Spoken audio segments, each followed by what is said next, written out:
You straight up cuckooed that dude, bro. Oh my God. You've got all your Charger gear on because I look good. I got big energy every day. Let's go! And he is dicked. Blind squirrel finds a nut every once in a while. That's right. You have to love what you're seeing on tape if you're a Chargers fan, especially for the future with Justin Herbert. On the move and throws and touchdown. Players, coaches, staff, fans, together we can create something truly special. Stay tuned for some good content.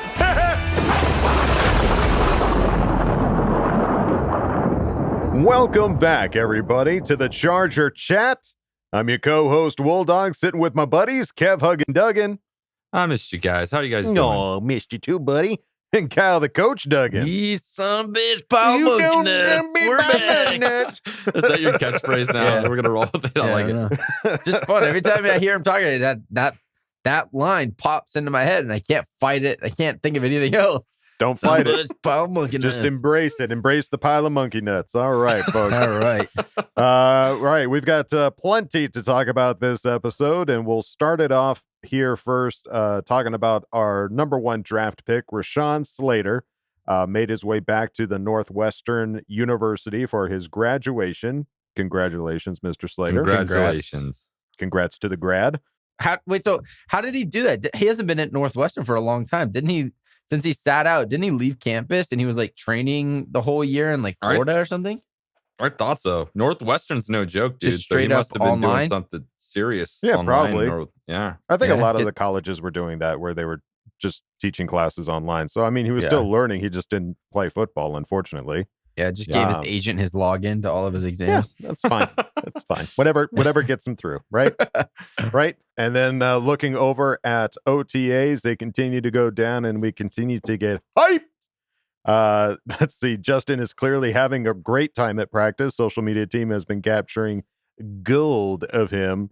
Yes, anybody that, again, I mean, I feel like I plug the Charger social media team every time we have an episode, but if you aren't watching it, you have got to check it out, because you're going to see Justin Herbert giving a mighty flex. He's turning into like a goofball too. Like, it just seems like everyone at that practice is having a good time, which you weren't seeing this kind of shit last year. He's like settling into his own. Well, he's the new guy. He's the rookie. He's the, I got to still learn everything. I got to figure out where everything is. But now that he's... Well, and he was the backup. And he was the backup. Yeah. Exactly. Right. Yeah. Got to be quiet and sit back there and learn. And now he's like, I'm the guy. I'm a goofball, and this is how we're gonna run this. He's a kid. He's a kid. I love he's gonna have fun. I love it so much. That was kind of like the concern people had, is what are his like leadership skills, because he's kind of quiet and keeps to himself, and it's hard to like bond with people like that. This goofball, even if you're not a goof, you're like, oh, I like this guy. Okay, I'll play with you. I'm all in. Yeah. I'm all in on it, and he looks way bigger than last year, dude. His arms are looking pretty thick. Yeah, that's what happens when you in your room with Gabe Nabers. There's some of that protein powder. That protein powder finds its way into everything. Eggs, ice cream. I'm going to sprinkle it on this brisket. Yeah, he's sleeping. Gabe's just like brisket. Tinkerbell. The Tinkerbell protein Tinkerbell. All over him. You'll fly, oh sweet my boy. God, that is absolutely the title of this episode. Gabe Nabers is Tinkerbell. Protein Tinkerbell. I For love the it. win. Yeah, it's Herbert. He's having fun, and he's having fun with the other players, which I think is also important. He's building that camaraderie, as he has been this entire offseason, and just continuing that into the OTAs. I think the vibe at practice too, just generally, you see everyone smiling, having fun. They're having a blast. They're having a great time. You don't see that. I don't remember seeing that the last couple of years. It was very there for work, and looks like the environment's going to be a fun one to, work in. At least practice is always the biggest pain in the ass. It's no fun. So if you can have fun there, and then you get to go play and have fun, like that's just a win-win. Right. Yeah. And I think the big thing from that too is like the only one that I haven't seen at OTAs is Joey Bosa, which is fine. I mean, he's been with the team long enough. Yeah. He's training with little brother in Florida, I think. So there you Bosa go. brothers are just, sprinkling powder on each other. Just protein Tinkerbell on each other. Protein suntan lotion. Tinkerbell. Love it. Tinkerbell. Bro Tinkerbell. So you're seeing everybody there. And I think like the last video or like little clip that they posted was like him talking with Derwin James, and Derwin James is like getting animated with him. You see a lot of hand motions and stuff like that. And it just, everybody's having a good time. and I just love it. great to see the entire team basically being there, including Rashawn Slater, who has not signed his contract yet. So we've seen plenty of times in the past where like, hey man, I'm not going to be at OTAs until I get that That was Joey contract Bosa. done, Yeah. which was what we saw from Joey Bosa. But I think the Friday episode we talked to Reggie Slater, and that was just, you kind of get a vibe from that family that they're so humble, so cool. It's really not about that. It's like making a good impression. And I don't know, I just got this certain energy from him. So I could see how that could reflect in kind of what him just showing up, not having his contract ready, but he's ready to go. He wants to meet his teammates. He wants to do the thing. So I'm pumped for him. we all are 100%.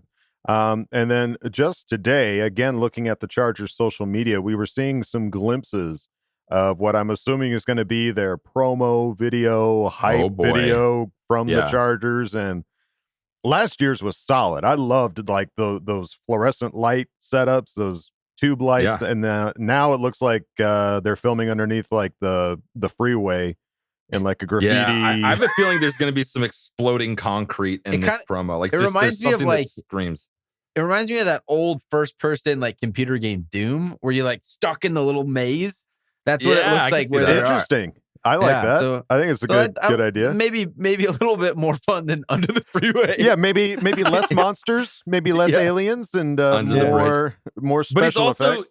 Even in this video, he's being a goofball again. I just love this kid. He's so funny. When I see him being goofball, that tells me that he's comfortable, which is what we want. We don't want him like, I don't know if I can be funny or not. It's well, and the social media stuff too. Like when you're under, because that's what I do for a living. Like when you're under this lighting and there's all these people around staring at you, and you can be comfortable and like just be yourself. Like that's awesome. That's huge. So I think it's gonna be good this year. I'm very excited. I'm very excited as well. Yeah, the photos. I've seen a couple photos. I don't know how people get these photos if they're not posting them to the Chargers social media. I'm seeing photos already of what's going on here. So I guess maybe Grips or something like that are taking some photos or something. But be careful. I'm seeing them. I know. You got to be careful. I'm seeing him, and it looks awesome. He's the only one that we've seen so far in the full getup. I saw Kenneth Murray post his jersey, his new number 9 jersey, and he had the patch and everything. It looks really sharp. Pretty nice. It's nice to see like a linebacker size dude with that number on. It just looks cooler. It looks way cool. So yeah, clearly Kenneth Murray is going to be there getting his photos taken as well.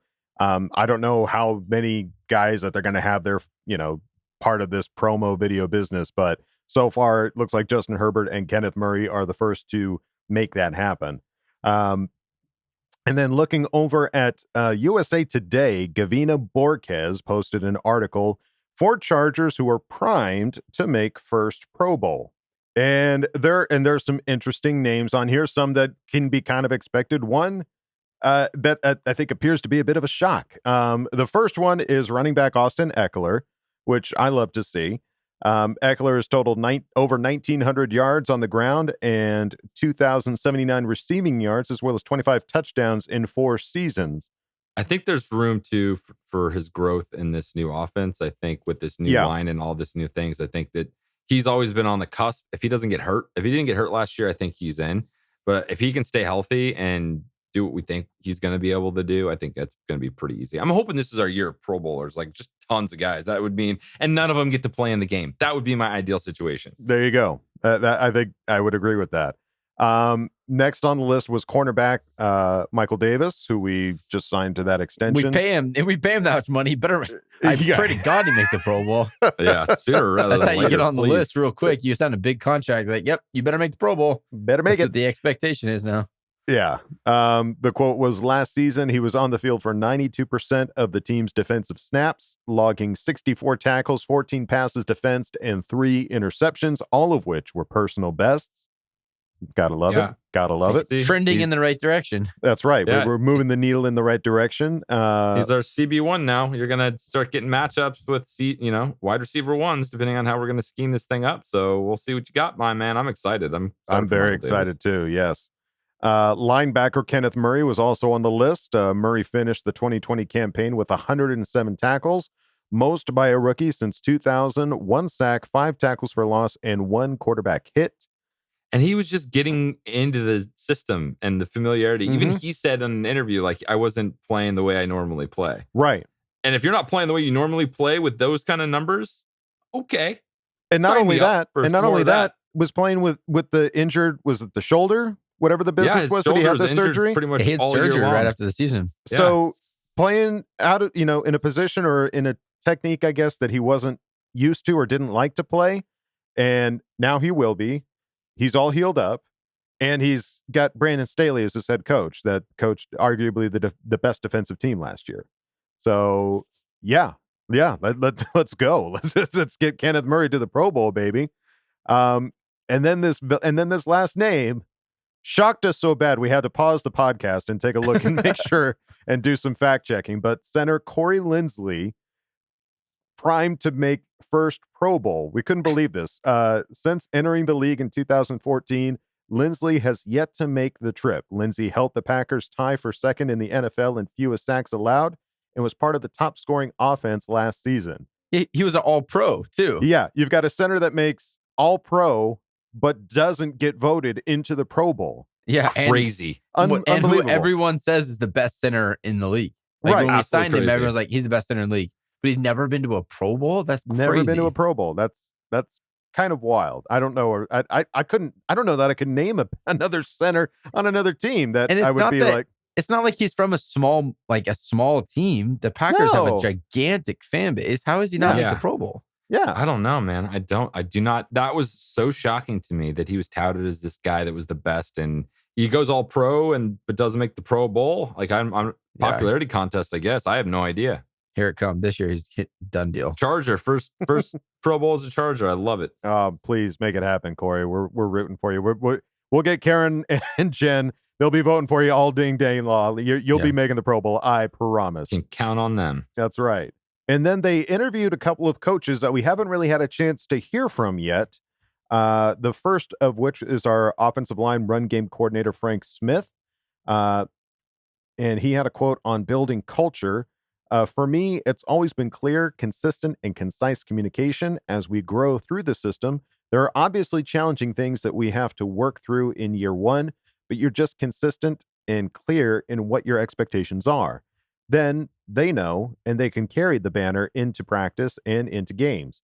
I think that's the most important thing, that the alignment between the coaching staff and the players. Makes a lot of sense. Makes I'd like to sense. hear what it is. Like, Yeah. hey, tell us what is that very clear and concise. What you're communicating to the team is your culture. Right. Like, I want to know. Just kick ass. Yeah, That's you guys it. have shared that's just it. about everything else with us so far. Why not at least share the culture side of Yeah, it's things? been- I don't think that's giving away the farm. I think they're still growing, and I don't think you want to, they talk about culture, they talk about what they want to be, but they haven't really revealed it to us yet. I think they're still kind of keeping that under wraps. All the coaches are. So, you got to have some things to yourselves, I guess. But we'll find out what they're all about. We'll here see on real the field. soon. Yeah, Yeah. we will. We'll definitely see on the field. I like what I'm seeing in practices. I'm liking what I'm seeing everything else. Like a tight, it almost feels like Staley's thing is family, right? Just it absolutely together. seems that way. Yeah. And this quote of like players and coaches being together, it's not like we're the separate thing anymore. We are all together striving for the same thing. So that's kind of what my guess is, but we'll see. We will see. And then there was quarterback coach Shane Day, who was quoted on working with Staley. We work really well together. It's kind of a unique thing. I've known Brandon for a while. It's been really fun to work with him because he's one of the few guys that's a defensive head coach, but also played quarterback. That's a very unique experience. I really enjoyed having our conversations because he's bringing a lot to the room. He shared a lot of defensive perspectives with the quarterbacks. When he's able to frame it from a quarterback's perspective, that really helps us integrate it into our thought process. Awesome. That's cool. Like, that's what we had hoped, Right. as when That's we what we hired him, talked everyone about. was like, wait, why did we not hire an offensive guy? And it was, well, he has that background. Hopefully it'll pay off, which is awesome to sound. And it's just good to hear positive outlook from your head coach going to different rooms. That's just a buy-in from the coaching staff. Like, you don't normally hear anything about, oh yeah, the head coach was in the position meeting and it was helpful, or hey, it wasn't helpful. Most of the time you just don't hear anything about it because the position coach just want to be left alone. Like, dude, come on. We did our coaches meeting. Now let us go coach, leave us alone. Let us do our thing. So Yeah. it's really cool to hear one of the position coaches actually going out of his way to say, no, it's actually been really good to have the head coach in the room, in the meetings with us, and he's giving us like valuable insight. That's pretty cool, and that's pretty cool to hear. Another thing Shane Day said, which was so interesting, is like the real deciding factor on why he wanted to come here, because he was pretty much set up in San Francisco, is Justin Herbert. He's like, I wanted to work with Justin Herbert. So Like cool. I wanted to work with him. And I think not only are fans coming to the team because of Justin Herbert, but coaches, I think some of this coaching staff came here because they know that they are going to have a good opportunity to excel in whatever coaching position they are, because the team's going to be good because we have Justin. So it's kind of fun to see Justin having this, effect on everything. It's just fascinating to me. And I'm affected. I love the kid. I'd do whatever he needs. Call Right. me. I'll be his, I'll carry his golf clubs. You can call me up, Justin. I'm here. You'll take Well, it's whatever like- position is need. Yeah. It's like Pep Hamilton, right? He had he had 1 year as his QB coach. Now everyone's like, oh, he should be a head coach, or he should be an OC, or like these coaches know that if they go and coach a position that excels, they're going to get opportunities. Our OC right now, he already had an OC opportunity, kind of sucked it up, but then he coaches Drew Brees for however many years, and Drew kills it, and now he's getting another opportunity as an OC. Like these coaches know that if you go somewhere and you win games, organizations are going to want you. They want people that know how to win and have coached high caliber talent. And something interesting too about the Lombardi thing that I've been thinking about is like, this was the first year where they didn't have Drew Brees all year.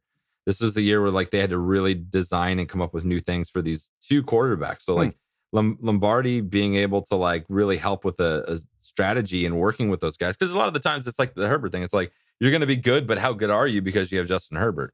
So I'm very curious to see what happens with Lombardi now. And he walks from, Breeze to Herbert. Like, how awesome is that for him? That's pretty, two studs back to back. Yeah, just don't f it up. All right, please. Do us a favor, Lombardi. Don't please. F it up. Excellent. All right. Well, those are some great little tidbits from some of our other coaches we haven't had a chance to hear from yet. Now it's time to hear from another coach, our coach. It's time to look on over to Coach's Corner. Great moments are born from great opportunity. All comes down to today. You take this helmet and you put it right in his numbers, okay? I want to see nothing but snot bubbles in his nose. A lot of people want to blame coaches for a lot of things. Nobody puts coaches straight up. in his And corner. we shut them down because we can. Because I believed in you. And I wish I could say something that was classy and inspirational, but it just wouldn't be our style. Let's do it. All right. So for Coach's Corner, we've reached back into the bag of questions that you all have asked, and I've pulled out one from the Master Bolt. Congratulations. Coach is going to take a look at your question here. Congrats. Yes. Golf clap. Golf clap. All right. You've got a question, and it goes something like this. Got a question for next Coach's Corner. Kenneth Murray excelled in college as a downhill cornerback spy who plays more free. What are the pros and cons of having a quarterback spy? How does a player excel in that role, and how can it be a liability? Ooh, Interesting. Coach, I'm fascinated. Let's do this. Yes, break it down. Break it down. Break it down. Break it down. Okay. So there's Hercules. there's a couple of things that go into the idea of having a QB spy. Most of the time, it's when you have a very mobile quarterback, and in college, most of them are, especially playing in the Big 12 like Kenneth did at Oklahoma. Most of those quarterbacks are running RPOs. They're getting out of the box a lot. So you kind of need something like that. You also take a lot of chances. If you watch Oklahoma to any extent, they give up a lot of points. They score a lot of points, but they also give up a lot of points because you have to take chances. When you are an aggressive style defense, you have to take chances. Obviously, to take a chance, it to some extent will open you up to big plays. So if you take a linebacker and make him a QB spy, what that means is on a pass, he's not necessarily dropping into coverage and he's not rushing the passer. He's going to sit at about 3 to 5 yards. And as soon as the quarterback tries to break the pocket, he's going to run towards him. So you kind of take away one of your defenders from being a pass rusher or a drop defender. So you're basically freeing up a whole guy. You lighten up your pass rush and you lighten up your pass coverage, but you say this guy's good enough where if that quarterback tries to break the pocket, he's going to go make the play. It's not an every down responsibility. You're not going to be the QB spy on every single play. It'll be very situational. And it'll probably be in when you're playing specific quarterbacks, right? You play the Josh Allens or the Pat Mahomes or the Baker Mayfields, the guy that like to run around and scramble and get out of the pocket. You have that guy that can chase it down. But it does free up. It makes you a little bit lighter on both the pass rush and on defense. But if you trust the guy, which coming right into the league, it's hard to have that trust from your DC to be like, yeah, I'm willing to give up a little bit in both areas because I know this guy's going to make the play every single time. Because as a DC, how dumb do you feel when you don't rush a fifth guy and you take one guy out of coverage and then he doesn't even make the play? So you have to, there's a level of respect that you have to earn to be able to play that position and give them that kind of responsibility. It will be great to see it if it's effective, because how many times in that week 2 loss against the Chiefs did Pat Mahomes freaking just silly boy prance for a first down? So it'd be great to have a guy that can do that. But you do give up a little bit in both aspects. And also, like we said, with Kenneth getting used to running that run pass, him having to drop in coverage sometimes, it just adds another element that you have to think about. Like, am I a spy in this play? How does that adjust my run read? How does that adjust my pass read? It definitely makes things a little bit more complex and difficult. And the whole point is wanting to free this guy up to not have to think too much and go make big plays. So it'll be fun to see how it works in there. But to take a whole linebacker out of your scheme and make him just a QB spy, you give up on both ends, your coverage and in your pass rush. So it's definitely not an every down thing. It'll pop in here and there, but it'll be fun to see when it does work, when we call it on the right time. When you've got somebody in that quarterback spy position, is that something that you can see? Like when you're breaking down film, can you be like, oh, that's the quarterback spy right there? Yeah. Like, yeah. You can tell because he's not really moving. At the snap of the ball, the linebacker's usually at 5 yards off the ball. As soon as it snaps, he'll come up to like 3, and then on a pass, he'll just kind of sit there and move with the quarterback. He's looking for a hole. So as the D-line's rushing, naturally some exit route will open up. So the quarterback knows it's there too. He's going to try to fill that same hole. So he's not necessarily blitzing. He's still going to be hesitant to go in case the quarterback rolls out a different way. He's still got to be able to get there. But you can tell because he's kind of not really doing much. His eyes aren't looking around the field to see routes. He's just staring at the quarterback to see where he's going. Gotcha. Excellent. Okay. Yeah, I'm excited for Kenneth. I think there's this narrative that he's just like, they're just going to pin his ears back and let him go just go after the quarterback. But that's just not the reality, right? Right. Not for every play. And not every play, exactly. Yeah. There'll be situations where they do let him, but it's not blitz and go after, but not the way people are hoping and thinking they're just going to let him run around the field, do whatever he wants every play. No, you can't. I mean, not going to happen. Yeah, you can't do that. There's no way to call a defense to know what's going to happen. Kyle, do that. Kyle, drop it down. No, that doesn't happen. We'll see. Not now, not ever. Staley knows a lot more about football than I do, so we'll see what he does. Yeah, I mean, we could get surprised. It could just all be a bit of a smoke screen as far as like trying to get other players to keep an eye on Kenneth Murray, but dude just seems so powerful and strong and capable of making those kind of plays and being that type of player that it's going to be really exciting just to see what it all pans out to be. Think about our levels. Joey Bosa, then behind him is Kenneth Murray, and behind him is Derwin James. Like if those guys are all playing at the level that we know they can play, that those 3 guys alone, you'd be lucky to have one of them on your team. Exactly. So the fact that we have 3, please stay healthy. I love that we're heading down this path of health so far, but let's keep that going because I want to see these guys be dominant on all levels of our defense. Yes, 100%. So excellent. Thank you, Coach, for breaking it down, and thanks, you, the Master Bolt. I don't think I've heard that name before, so welcome to the podcast, and congrats on having your first question be answered by the coach. Well, touche, sir. Touche. Well done. Touche. And now it's time to move on over to Fan of Focus. All right, guys, we're here with another Fan Focus, and we are super excited to have Mike from Oklahoma. What is going on, Mike? Oh, man, it's just another beautiful day in the neighborhood. I'm counting down the days till the season starts. I can't wait. I know, man. We're getting closer. We're getting so close. So, all right, well, first of all, Oklahoma. How did you become a Charger fan out in Oklahoma? Well, I originally grew up in Poway, California. Our family had season tickets to the Chargers, the Padres, the Clippers, you name it. Nice. From 1973 until my mom and I moved away in 86. So I was a junior Charger. I went to all the games at Jack Murphy Stadium in San Diego Stadium before it even became Jack Murphy Stadium. Oh, shit. And I moved out to Oklahoma in 2003 because my father was starting to have some failing health issues, and he lived out here. He had moved out here to be close to one of his Marine Corps buddies. So I moved out here to help take care of him. And I've loved it here and stayed here ever since. And get up to the Arrowhead for the game every year up there. So, because I'm only 4 hours away from there. So I get to see the Chargers play up there every year. And I've been able to keep the fandom going. That's awesome, man. So you've been a fan for a long time. I think you might have the longest tenured fandom since the people we've interviewed.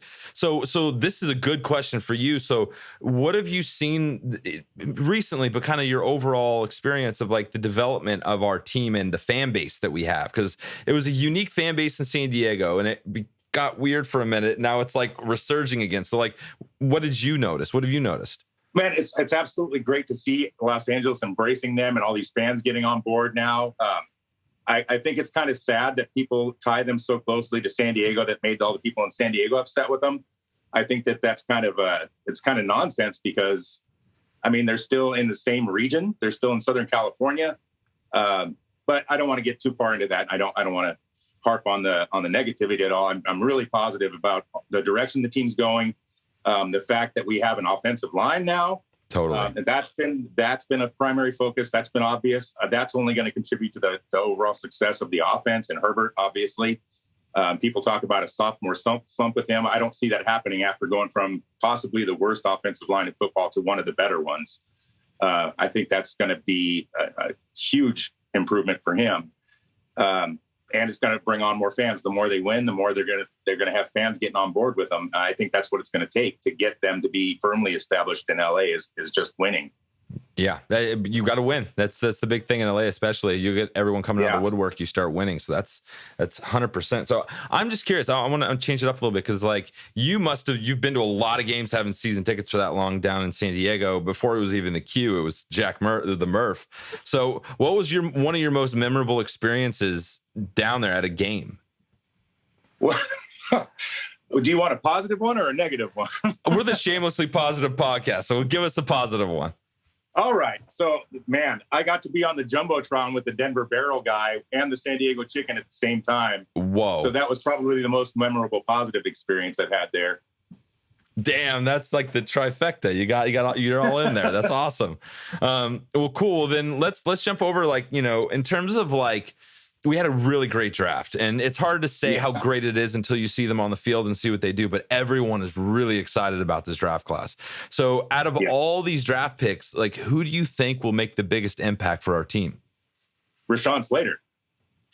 I mean, it's pretty simple. We haven't had a dominating left tackle since Marcus McNeil. And you see how big of an impact he had on Phillip Rivers' career. So I can't say enough about the offensive line this season, especially Rashawn Slater. He was exactly who I was wanting the Chargers to draft, and they drafted him. People were talking about his short arms before the draft, and you look at his play, and the arm size does not matter. No. The way he plays. So I think that's going to be a massive improvement for Herbert and for Eckler. And like I said, the entire offense, everybody's going to be able to get loose now that Herbert has time, that we've got some great run blocking guards now. It's going to make things a million times better. And obviously Slater comes into a situation where he's got the best center in football on his line with him. And he's got two amazing guards to learn from, and Brian Bulaga to learn from. So I think he's going to have the most immediate impact. Although, I also think that Samuel Jr. and Trey McKitty are also going to have amazing seasons as well. Yeah, it's exciting. And I think the one thing people aren't fully talking about, everyone is so in love with Herbert, as they should be, because he's absolutely amazing and we love him more than anything in the world. But the running game really can could go off this year, just with the simple addition of these new players. And like you said, the Lindsley Center, like this new offensive line could open it up as we could be a really dominant running team. Yeah, absolutely. I see that as well. I mean, Brian Bulaga was well known for his run blocking before he got hurt last season. So him coming back is going to be a huge factor as well. I just can't get over how much of an improvement they've done on that offensive line. And we've all been clamoring for it forever, so it's great to see. Yeah. They finally gave us what we want. Hallelujah. Yeah. So, all right, well, let's finish it up with this one. So, like, what are you most looking forward to this upcoming season? There's a lot of things to get excited about. What are you most looking forward to? So 2 things. I'm getting to go to 2 games this season. One will be the day after my birthday on Halloween against the Patriots. Nice. And I'm going to be able to I'm getting to take my 11-year-old son to go see SoFi for the first time, so we can be around Charger fans instead of around Chiefs fans for once. And then the second one is I'm taking one of my coworkers who randomly showed up at work with a Charger hat on one day, and he's from Burma, also known as Myanmar, and you know what's going on over there right now. So they've been through a whole lot of stress and stuff like that. So I'm making him defend his Charger hat, and I'm taking him with me to Arrowhead for his first NFL game. So I'm excited about that too. Oh, I love it, dude. You're spreading the love. You're taking him with you. That's so awesome. Yeah, I'm so pumped. I'm doing something similar. I got my oldest son. I'm taking him to the Vikings game. So my 6-year-old, we're gonna go do it. Father son, just do it up. I'm so excited about that. That's outstanding. That's so great to hear. Yeah, well, it's going to be an exciting season. There's so many cool things ahead for us. So I just want to thank you, Mike, for coming on. It was awesome meeting you and chatting with you, and we really appreciate your time. Thanks for letting me be a part of the podcast. I love it. Go Chargers. Go Chargers. All right. Shamelessly positive, Mike. I love it. That was great, dude. It was great. It was great chatting with him, man. He's an awesome guy, and he's been a fan for a long time. And I think dude, it was an interesting perspective too, because I feel some similarities in terms of not living in San Diego. So like the kind of confusion as to why it was such a big deal to be an hour away when literally anywhere else in the world you live, you're an hour away from a stadium most of the time. So I think it's just a different perspective, I think, than locals have, which I respect. Kyle, I respect you, bro. I respect you, bro. You can already feel his muscles tensing. Don't you mean mug me like that? Kevin, let's stop talking about. I get it. You're not from San Diego anymore. I get it. I know. No loyalty. So, but it was great talking to Mike. He's an awesome guy, and I hope his friend has an awesome first experience at a Charger game. Yeah, and Big also time. Poway, not a big fan of Poway, sir. What are you doing, man? Cool to hear from San Diego, but I was just in never Poway support Poway, the Titans. He was in Poway before there was anything else. Like the only thing in San Diego was Poway in the early 80s. So give him a break. No breaks given here. Poway. Oh my God. I hate the We're Titans. on the same team, Kyle. Ease up on your main thrusters. Sunday mornings, we're good to go. Friday nights, not a fan of Poway Titans. Sorry, high school football. You're dead. Okay. It's a football thing. All right. Don't listen to him, Mike. I love you. Yeah, we love you, Oh, Mike. I still love you. Just I don't like Poway. Let's get out of this. All right. Thank you, Mike. Thanks, Mike. For Appreciate stopping you, by brother. and talking to Kev. We move on now to the one, the only Craig from Texas. Oh, yeah. Oh, bow, bow. Bow, bow. Come on in, man. Kick your feet up. Oh, Craig experience. hello there. Make yourself at home. Got some stuff to talk about, right? Moving on. Okay, fam. So I wasn't exactly at my finest last week, but don't hold that against me. Of course, I was venting in regards to a particular wide receiver who shall remain nameless, going to a team in our conference. And hopefully we don't run into them at some point. Probably will, though. And a particular general manager that I was less than enthused with at the time. But you move on, you move forward. What else can you do? That said, CC gang, what up with you?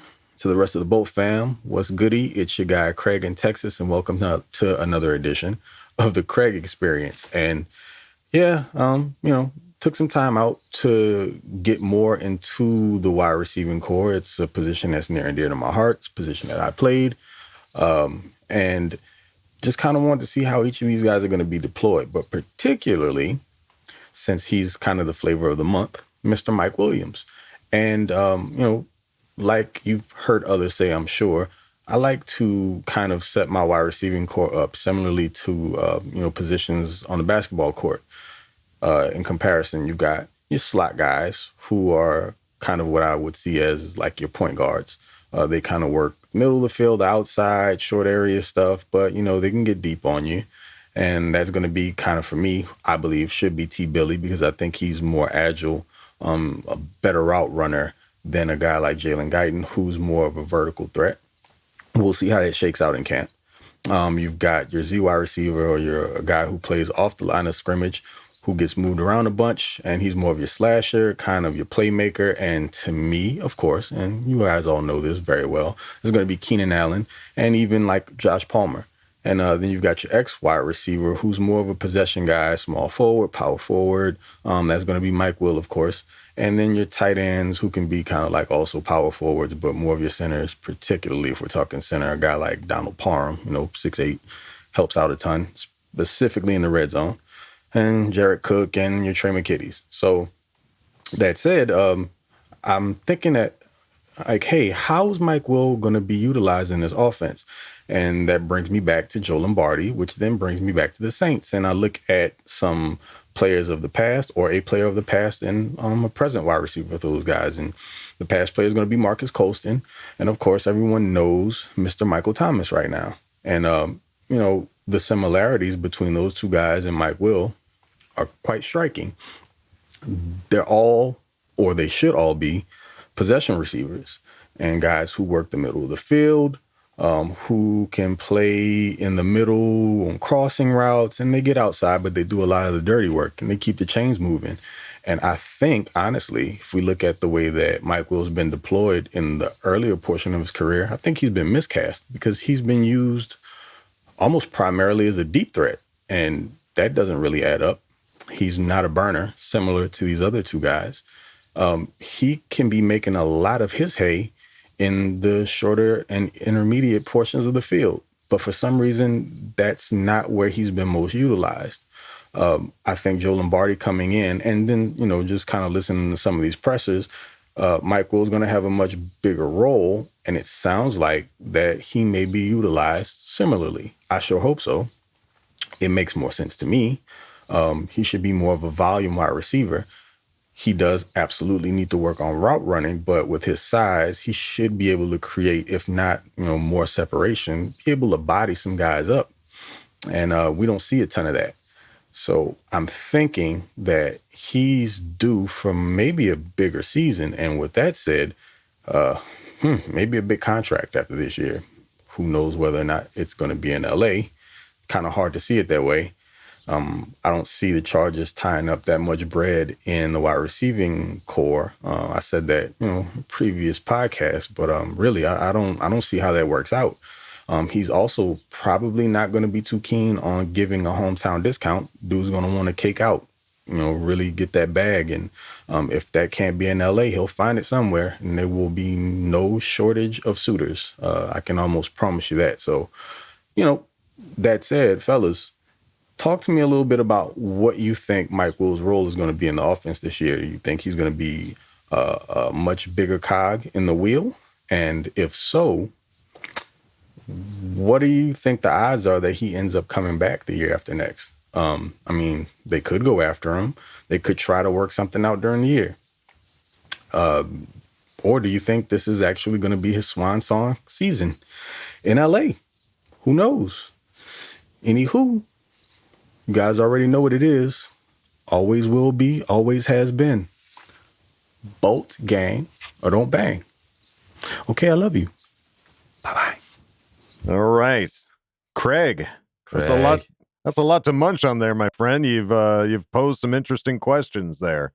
I don't particularly. I mean, first off, comparing Mike Will to possibly having that Michael Thomas type of play style here with the Chargers, I think that's definitely something to look forward to. The guy was an absolute stud playing in New Orleans.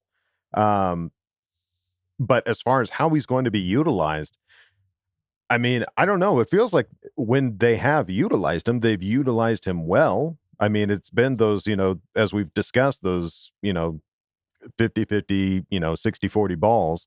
that are up in the air for him to just kind of grab and pull down. But I mean, I'm a big dum-dum. What do you guys think? Yeah, I think the main question is, are they going to utilize him in different ways? Because he obviously is great at doing that. We've seen that. He's proven he's a great high point guy. He'll go up and he'll beat other guys for contested catches because he's big and strong. But do we start to see him in that intermediate realm? And I think it's a great point. I think he can do all those things with that big body. Put him over the middle of the field. Let him go make some plays, and he'll get hit a little bit. But like, you got to start taking advantage of. It's not just so like, oh, Mike's on the field. If they throw it to him, it's going to be a deep ball.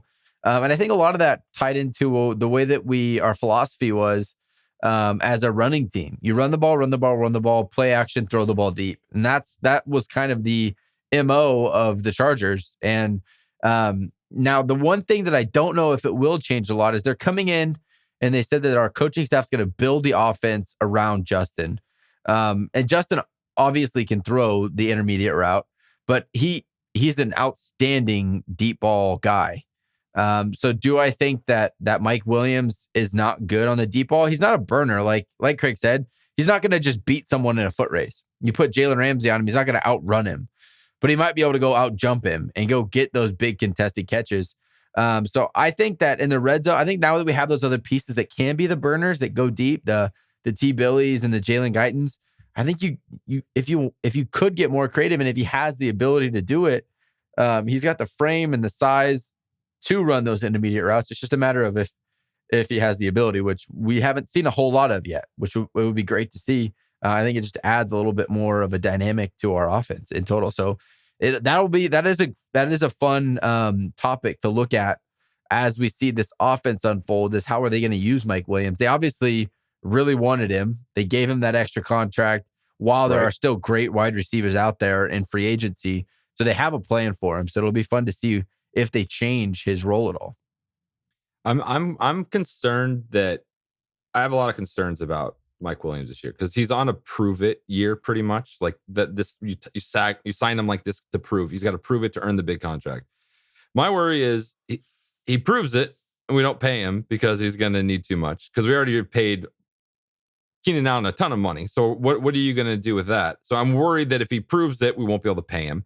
And then if he doesn't prove it, do we pay him the little less that he would ask for? Like we're in this weird no man's land where I think Herbert is you're going to be able to bring guys in that are going to make him look good. Herbert's going to make whoever it is look good. So I think I'm preparing myself for the swan song year. I'm hoping he has an amazing year and does amazing things for us, but I'm worried that if he does amazing, we won't bring him back. And if he doesn't do good enough, we're not going to bring him back. Yeah, so it's like this perfect middle the road thing where you'd have to land so perfectly in the middle of those to make it happen. Yeah, it's like if he doesn't play well, why would we want him back? And if he does play well, perfect.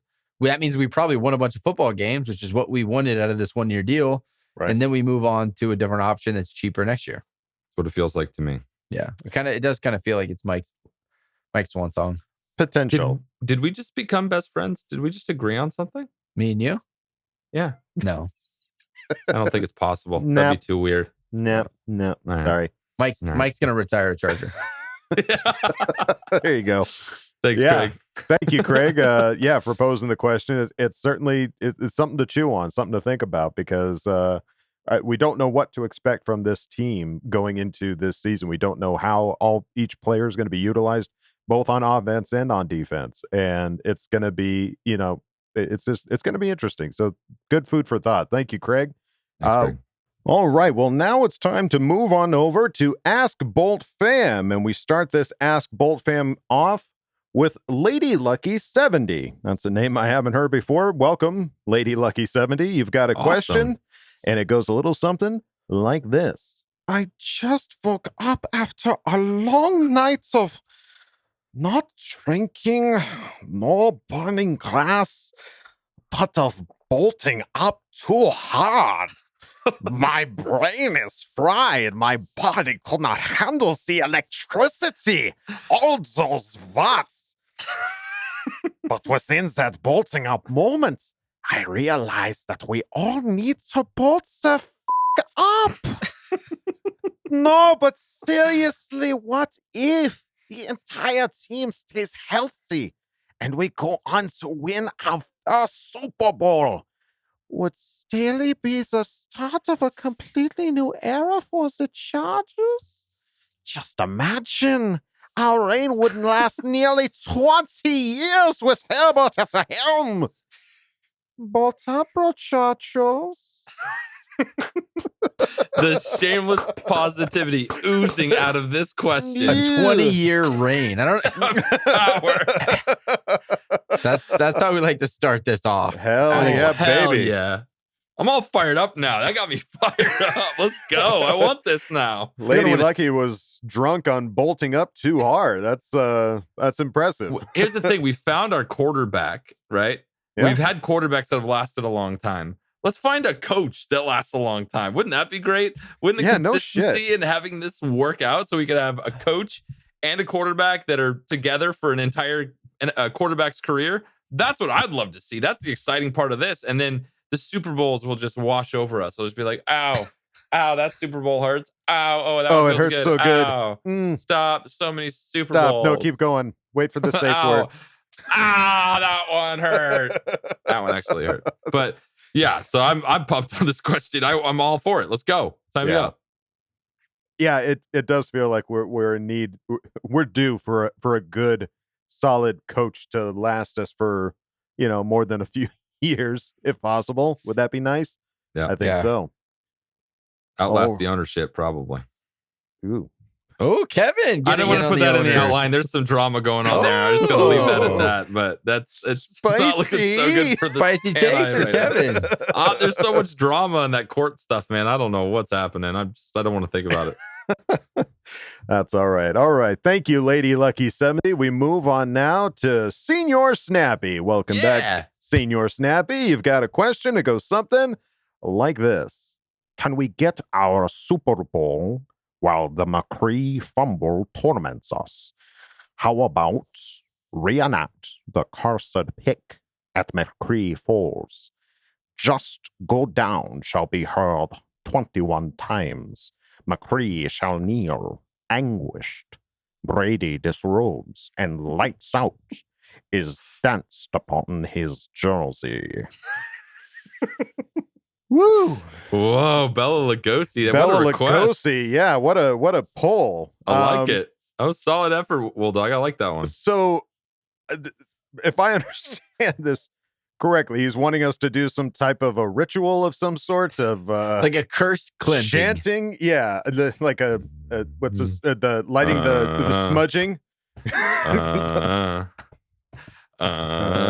Just go down. Just go down. Paw down. Paw. I can't get in on this, guys. I don't know what you're doing. The Wolf of Wall Street. It's the Wolf of Wall Street chant.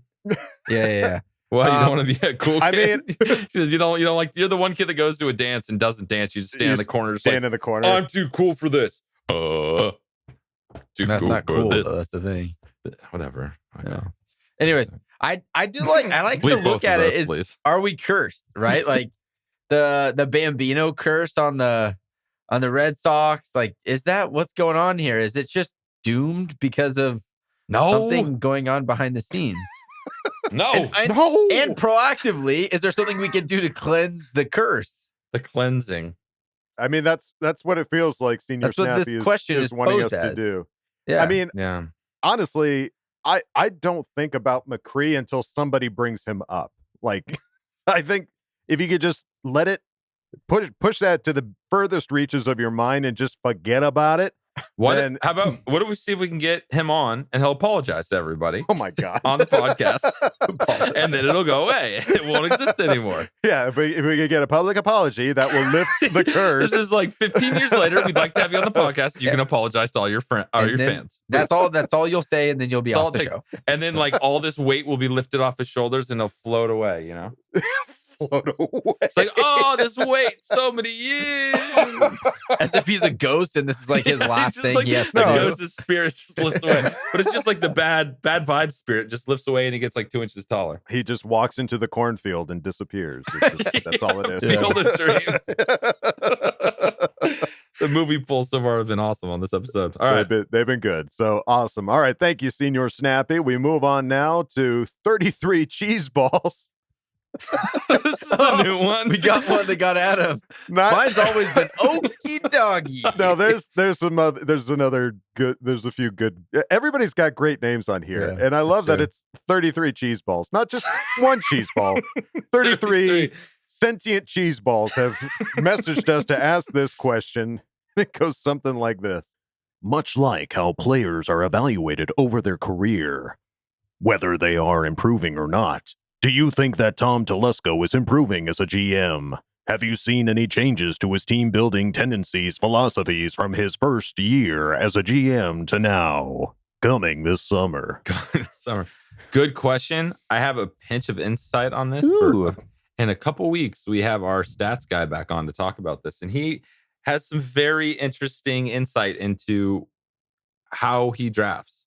And I think everyone will be surprised on a couple of the things. Like he has like top level drafts, like some of the best drafts in the league. And then he'll have occasional like blips down. But overall, I think it's been fairly consistent. He's had a couple drafts where guys were injured and they didn't pan out. Like, right. Like that's the kind of where he kind of falls apart is like that or reaching for guys at positions like Trey, his last name. Some of these guys that haven't been able to prove it on the field because you're projecting what they can do, and he just hasn't projected some of the third rounders on very well. 1 and 2, like if you're hitting at your first round pick, like you're good. If you miss on a first, like we haven't missed on a first in a while with Tommy T. Like Fluker was, I think, his biggest miss. But besides that, they're pretty consistent, and we need Tillery to have a good year to kind of pull us out of it. But Tillery needs to have a better year, and Derwin needs to stay healthy. And I guess looking at this question, like, has he gotten better? I think it's been consistent. I think he came in with a plan and he's stuck to it, and he's going to go down with it if he's going to go down with it. He hasn't like shifted a lot. I don't know if that's a good thing or a bad thing, right? We haven't had the most success, but a lot of it has been due to injury. His hiring of input. I don't know if he's fully responsible, but his input on coaching staff has been somewhat questionable. So I would say that he's been consistent. I don't know if that's consistently good, great. Consistently great. Consistently okay. I haven't, just as a fan watching and seeing how he does in free agency and the draft, it seemed consistent. It doesn't seem like he's changed a whole lot, which I don't know. I don't know if it's a great thing or a good thing or a bad thing, to be honest. It's just you got to stay healthy and win some football games. Moderate success. I think this great moderate success. I think this is just a huge year for him, man. Like you have a lot of stuff going in the right direction. It seems like he's steering the ship the right way. So, but to answer your question, I think it's been pretty. I'm pulling for him 100%. I don't want him to fail. Here's some of these way they talk about him, they want him to fail. Like, no, you don't want that to happen because then your team's not going to be good. Sucked. Exactly. Why the hell would you want that? No, we want him to be successful. And I thought last draft was great. It was some of the most amount of picks he's had. And I think if some of those late guys hit, we're talking about him a little differently. So we'll see. Right. I think that's where you got to understand, like, we don't all know what's going to happen in the future. Injuries happen. Like, you can't always predict that that's what's going to happen to some of these players. And some of them just don't pan out. Like, and you can look back and go like, man, they just had great college careers, just didn't work in the NFL. And I don't know that you can blame the GM for not looking in a crystal ball and going like, okay, yes, he's not going to do well. We won't draft him. Yes, he will do well. Okay, draft him. Like, you don't know. You're taking a gamble on all these guys in some form or another. Yeah. And it's just how much of an assured risk are you taking in drafting some of these players? And I would agree. I think it's been consistent. I think we've gotten some great guys. I mean, as you talked about earlier, Kevin. I'm going to give you 4. I'm going to give you Derwin James. I'm going to give you Keenan Allen. I'm going to give you Joey Bosa. I'm going to give you Justin Herbert. Those are 4 guys that he hit on. We need Derwin to step up, but we have great players on our team. We're not ever at a lack of like, oh, our roster sucks. Right. It's always, is our roster available? That's where he is faulted. And is that because of the coaches he had or the way things were set up and people got hurt? Who knows? But there's a lot of factors. A lot of factors. And I'm not, he's not on any shit list of mine. I'll put it that way. Yeah. All right. Well, thank you, 33 Cheese Balls. Welcome to the show. Appreciate it. Dope name. Keep them coming. Dope name. Next, we move on to Unanimous, who asked the question. Yes, finally time to let's go on the hot seat. At least I got Coach Huggins coming along. Wolldog, you loyal son of a bitch. He has been an okay GM, but talk about his accolades a bit. So let's go didn't go get Herbert. He failed to us. We got lucky. He gets the credit for making the pick, but did he really have a choice? I honestly don't feel Telesco will make the move to put the Chargers over the top. He'll waste away Herbert's rookie contract. I hope I'm wrong, and I'll gladly eat crow, but he's been the GM for 9 years now. But hey, we have all our draft pick next year. Some bit pound monkey nuts. How would one go about eating crow? Like, do you get that on Amazon? You go to the grocery store? I'm sure there's a tasty recipe out there that you just Google crow and eat it. Because Unanimous, I see where you're coming from, but I really hope you're going to eat some crow on this. I really do. Right. There's something to be said about not trading up to get some of these big players. Like you saying that Herbert fell to us.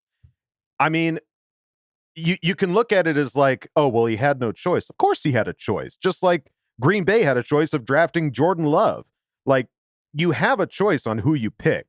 And you can look at it like, well, I guess we're settling for Herbert. But it's like, no, if that's the guy that you want, then you take that guy. And if he didn't, you would hear a reason, obviously. But he felt that he was the best pick at that position. He's just he's patient. And that's something I don't have. Not many of us have that virtue. Like, we have to go, and I was willing to trade up to go get Tua.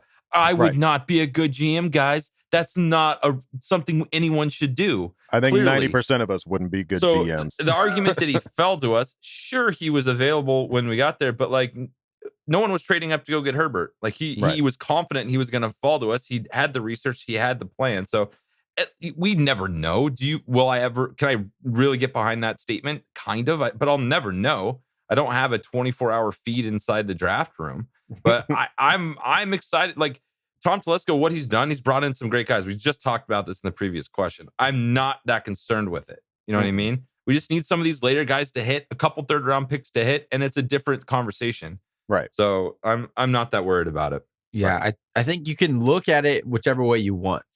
Right. Yeah, if you want to look at it through that negative lens, you can say he fell to us and we just took it because we didn't have any other option. Or you can say, wow, Tommy T he was confident in what was going to happen. And he had 4 or 5 different options. And this is the one that came up and he made that decision and it worked. Right. You know, like you can turn it whichever way you'd like. As far as his drafting, I think it's just a philosophy of he's a conservative guy when it comes to how he addresses his roster and how he addresses the draft. Not going to get Julio is a conservative move. You keep your picks, you keep your cap space. It's just that's his approach. If it doesn't work, it doesn't work. But he's consistent with what he does. I don't know, man. Like I would just rather be like Tommy T is going to do it, and then when he doesn't, be like, okay, fire him. Then the whole way along looking for things like, oh, he screwed this up and he screwed that up and he screwed that up. It's just, it's hard to be a fan like that sometimes. We held on to Lynn as long as we possibly could. And then we were supporting him through like week 8 last year. Up until that 100%. Patriot game, we were like, he's going to turn this bitch around. Come on, Lynn. Roll the dice. Come on, give me a win. And at that point, we became the slightly less positive podcast. Yeah. But and it wasn't as fun. It was hard. It was like, it was tough. It kind of sucks. Like rooting for him to get fired now mid-season. And benefit of the doubt. Like we gotta give this a chance. Like this is a new coaching staff. This is a whole bunch of new things. So let's just give it the benefit of the doubt, and let's pray that these guys hit it, out of the park, and they had the greatest draft ever. And you're eating a shit ton of crow later on, my man. Yeah. You send me a link. I'll order you some crow and I'll send it to you. And I'll find a crow cookbook for you. So we don't want you to get sick on it. We want prepare it nicely. Right. No, it's going to be a nice dish. But you'll eat it. But you'll eat the shit out of it, man. You will eat every bite. I'll be right there. Yeah. Thanks for the question, though. Thank we you. Appreciate you. Thank you, Unanimous. We move on now to Chris M., who asked the question. Outside of making the playoffs and winning the Super Bowl, if I could have one wish come true for the Chargers this year, I would love to see them just blow the doors off the New England Patriots. If you could have one wish come true for our team in 2021, what would it be? You got a friend in me. That was my Randy Newman. That's what it was. That was awesome. The Patriots thing, I think our fan focused Mike would love that because he's going to that game with his son. True, so yeah. I'm pulling for that one. Dude, redemption on that loss. Like that was not our team last year. I don't know what the hell that was. That was a preparation fiasco. It was a problem. What would be great? Like the sky's the limit right now with that. Is it pretty much no Super Bowl essentially? Like anything so besides outside of the prime? Super Bowl, what's the one wish you have got? Me for it's winning every game in the AFC West. Okay. Sweeping the Raiders, That's sweeping fair. the Chiefs, That's sweeping fair. the Donkeys that'd be a beautiful season. I think I worked my way around this one. Okay. I want Herbert to win MVP. Okay. Herbert That's wins good. That's good. MVP. The chances of us winning that Super Bowl with him as the MVP, They're the up better there. answer would be him winning the MVP at the Super Bowl. That would Him be winning the Super better Bowl one. MVP. Yeah, that's him winning the Super Bowl MVP is my answer. He didn't win the Super Bowl outright. It was just the MVP. We're not part. That's talking what I'm Super looking for. Bowl. We're just talking the MVP. Right, MVP just the in the MVP Super Bowl. for the Super Bowl. Yeah. I'm sure I don't somebody's care who lost the wins. Super Bowl and gotten the MVP before, right? I think my wish would be that there are 0 injuries on this team. That would Like be my that. wish. Wow. Like Lofty. I know that's a lofty wish, but hey, if I'm Everyone wishing, walks out of the tunnel in like armor from like the like Middle Ages and his theory. It's like everyone just can barely walk. they just They're come covered out head to in toe. those giant plastic like Bubbles? beach ball the bubble looking things. There's Like, really they hamster do the wheels just gladiator run. They're just rolling. Oh wow, out that's to a new the sport. team. I'd watch that. That would be my wish. There is no pass protection in a hamster wheel. You were just flying You just get right back linebackers into just running up as fast as they can and hitting the ball. That's just to get out to the field. Once they get on the field, they can get out of the ball and they can play. But That's just getting- preseason and getting to the field. Okay. It's just like them with like the fireworks going off. They're just all rolling out onto the field. I see what you did there. None of us are getting hurt before we have to. Everybody wear protective eyewear, please.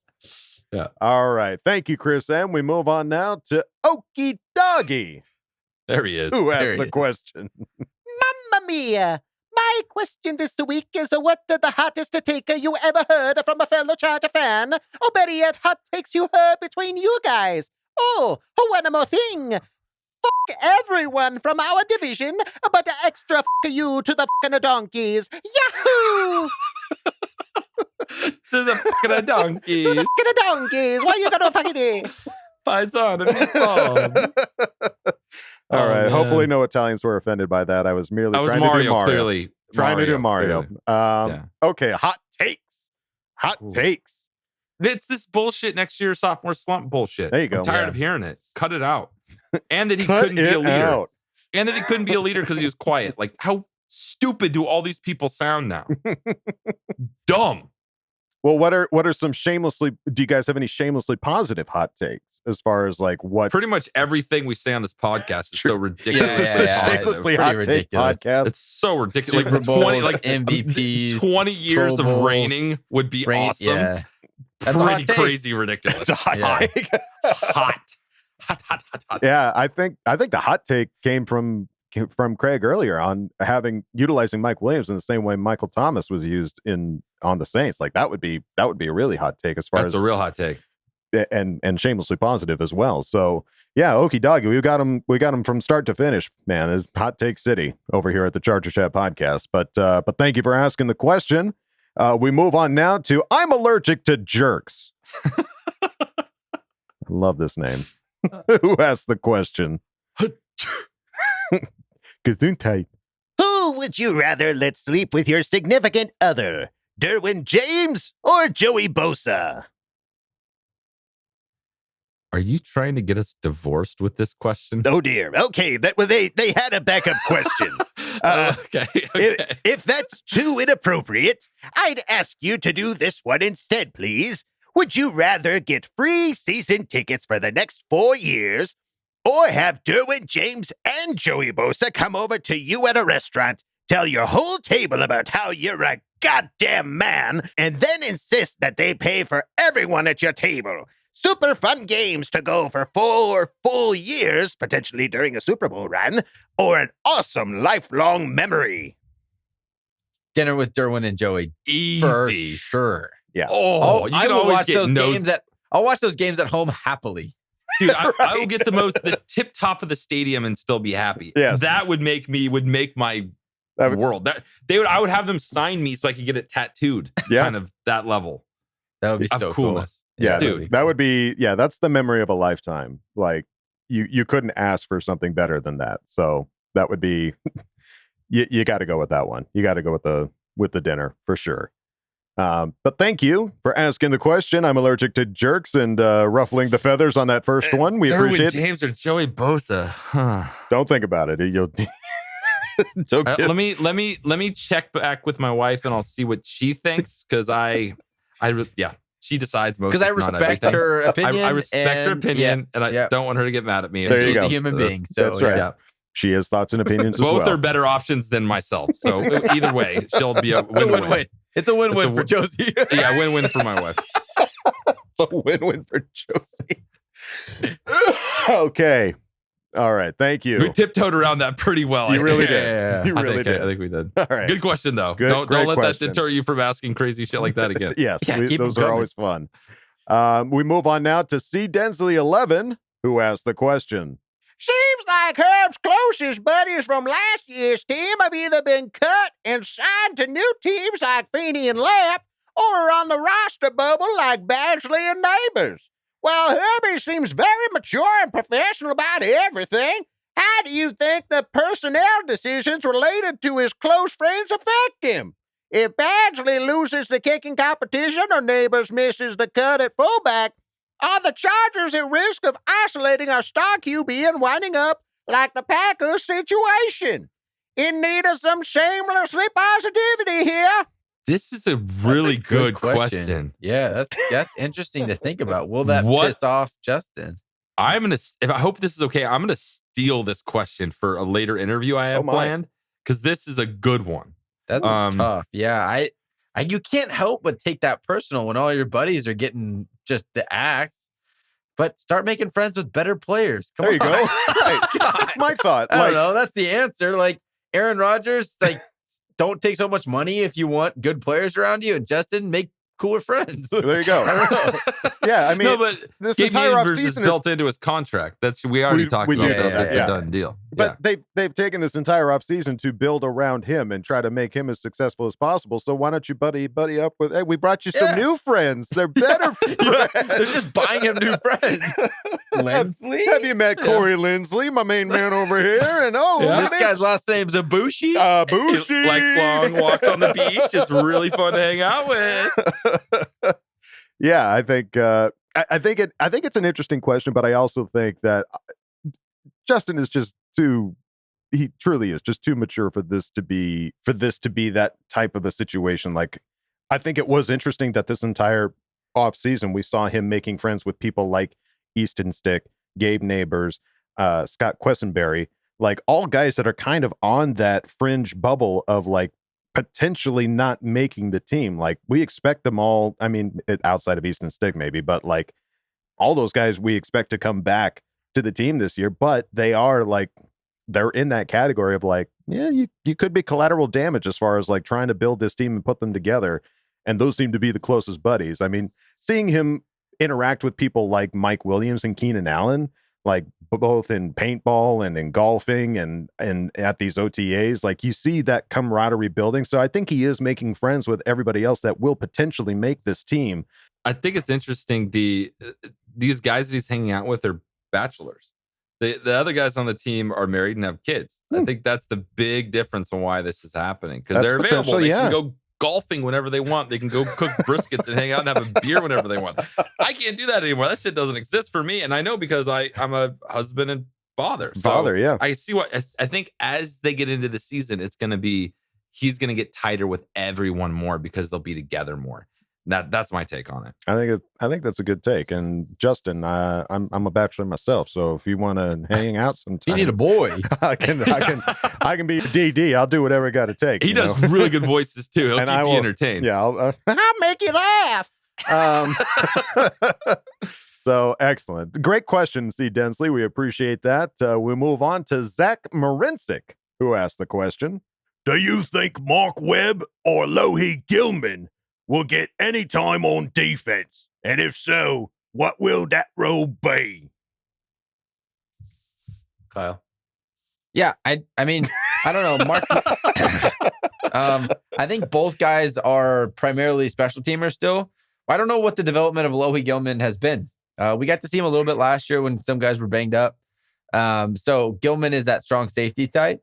But yeah, I don't know. It's hard to say this early in the game. You wouldn't anticipate Mark Webb being such a late draft pick. We have some guys in those spots already. Obviously, our second round pick being the other guy at corner. So it'll be tough for Mark to see the field. I could see Alohi getting some time here and there, especially situationally. But yeah, we'll see. I mean, if anything, probably more special teams than anything else, right? Right. Yeah. It'd be great if he didn't see much of the field because that means our other guys who are the starters are healthy. So Ooh, spin it, baby. I want him to develop more and be good. But hey, it'd be better if he excelled at special teams and we didn't have to see him on the field very much. Big time. All right. Thank you, Zach Marincic, for asking the question. We move on to Kevin Kernick, who asked the question. Brothers don't shake hands. Brothers gotta hug. Which bros are we teaming up with our squad? Nick and Big Bro Joey, Jalen and his dog Derwin, or Devontae Adams catching all the passes with Keenan? Tommy Hungy. Tommy want wingy. You need to, if you're not watching this on YouTube, you need to go see what he just did with his face because that was so good, dude. Tommy want wingy. Oh, I love that movie. Hey, which one's your favorite little rascal? Alfalfa or Spanky?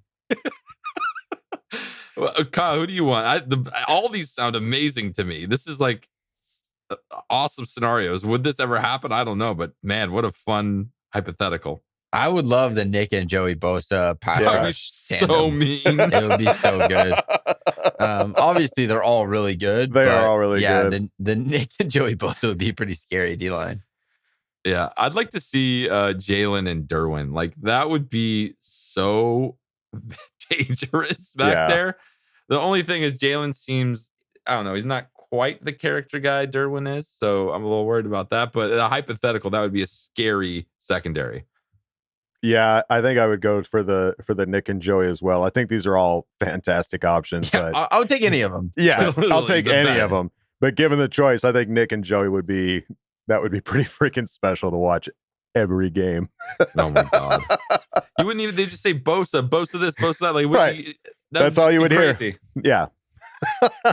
Awesome. Well, thank you for the hypothetical there, Kevin. We appreciate it. Thanks, and we go out of this Ask Bolt Fam with Funeral Flash Mob. Another new name. I love this. Yeah, this is a good one. Where's a better place to have a flash mob? Funeral. Funeral. Why not? All right. You've got a question. It goes something like this. What is the funniest moment in Chargers history, in your opinion? For me, it would have to be Phil using Keenan's first down celebration against the Ravens. Kay, love you, bye, don't you know? This one's easy for me. I remember seeing this on TV and being like, holy shit. It was when Nick Novak was on the sideline and was peeing behind some dude was holding up like a towel to block him from it, like taking a piss in like a cup or something on the sideline. Yeah. And I was like, is this the real world? Like, what is happening? Right. It was so crazy. Well, yeah, because it was back in the day. Like nowadays, they've got that like tent that could just like fucking pop up. Yeah, and you're good to go. Tent. I'm going in there. Yeah, going in the concussion tent. Give me a Gatorade cup, would you? Yeah. But back in the day, they didn't have that.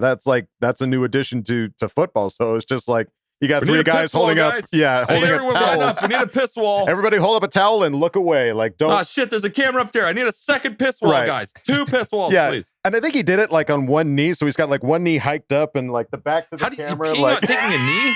You're not going to make field goals good doing that. in front of thousands of people. No, I couldn't.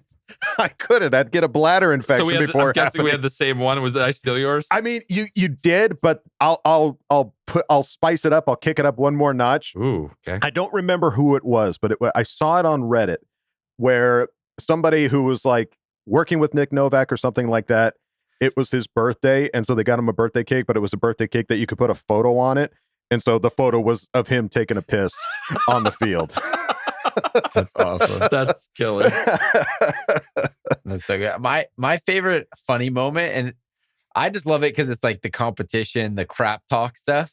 It was Phillip Rivers against the Jags like 3 years ago. Yep. When he's dropping back and gets the ball off to Eck, and then he gets kind of popped, and then Eckler goes for 90 yards, and he gets up, and the guy that hit him, he's like, 90-yard touchdown! Right in his face.